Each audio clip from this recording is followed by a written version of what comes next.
Shalom and welcome. We are the Hebrew Sisters. And we're thrilled to be with you today to share yet another word that begins with the second letter of the Hebrew alphabet. Ever wonder why they call it the alphabet? Sounds a little bit like the alphabet. Hey, did you know something interesting about Hebrew? That the first doctoral class of Harvard University, PhD, that very first class, a student in there, in it's either 18 or 21, anyway, wrote a dissertation. It was called Hebrew, the Mother of All Languages. And he showed that all languages really evolved from the Hebrew language. There's also this great scripture in the Bible in Genesis chapter 11 that says, it starts out this way: the whole world had one language and one speech. It really clarifies it. Very. And then all other languages happened in that chapter. They came about because of the building of the Tower of Babel.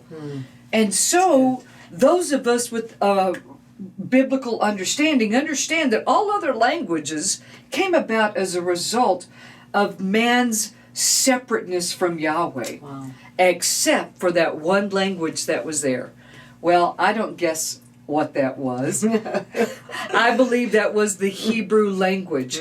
And so today, as we share this word, this is a very important word. And it's a word that everybody knows in English, but we're going to give this word a little bit more definition.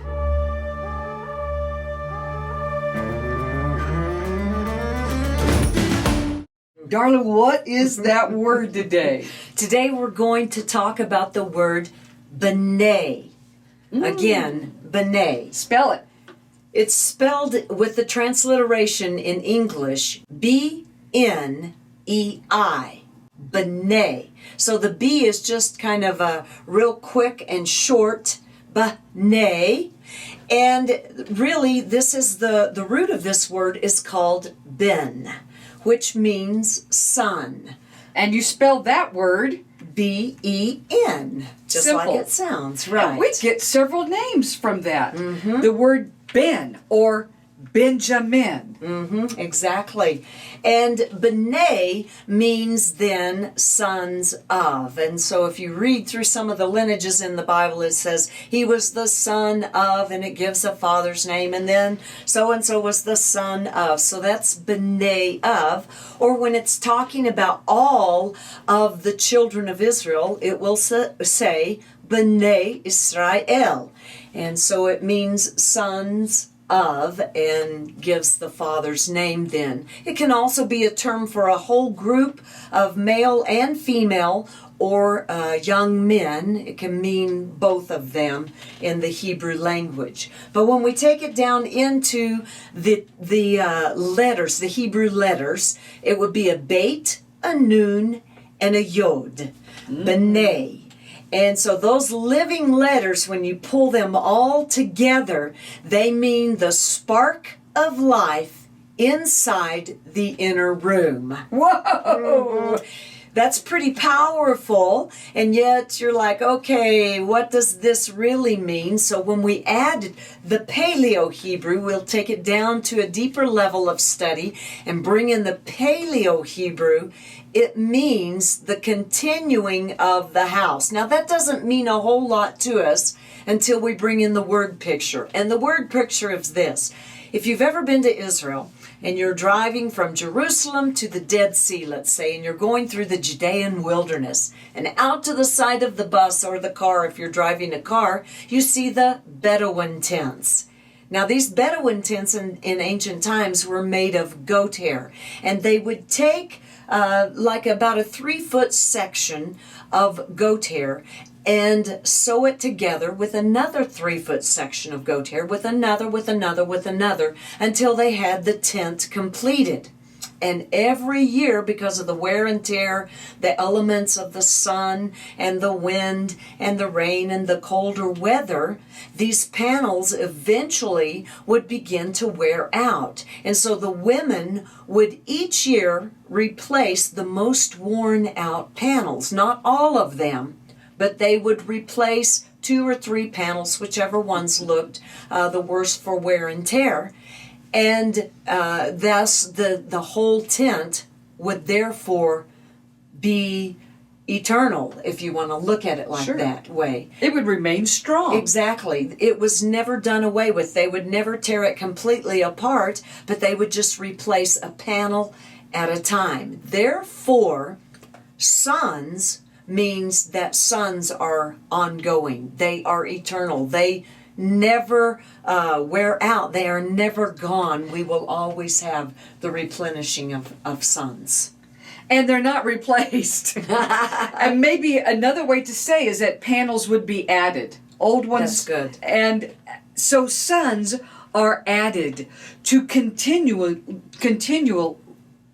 the life of the line, to continue the blessing, to continue the protection, like in a tent. The protection of that tent around the family. And that's what sons are. A protection of the family. A protection, from our point of view, of the covenant of a living God who loves us beyond description. Absolutely. A God who loves us unconditionally. And our special relationship that we have with Him. And that's why we love the word sons, because even though I'm a daughter and I've loved being a daughter, same here, that I don't mind that Adonai calls me his son. In other words, it's a term of endearment as well. We are his sons. I love that. The what was the living letters again? You said it was the spark of life is in the inner room. So we have this house on the outside, but the outside has to be filled on the inside in order for it to be complete, which is when you have your sons in the inner room. So yes, just a beautiful picture. It is beautiful. A spark of life. And that's what it's like to be with child as well, isn't it? That there is quite a spark in that growing life within us. Listen, we all love the idea of sons. We love being sons of the Most High. And those of you that have sons, right now in your heart, if you could just be grateful, I know you already are, but to give thanks for the life of that special one who is the spark inside the family. That son is going to continue the name of the family. That's really, really good.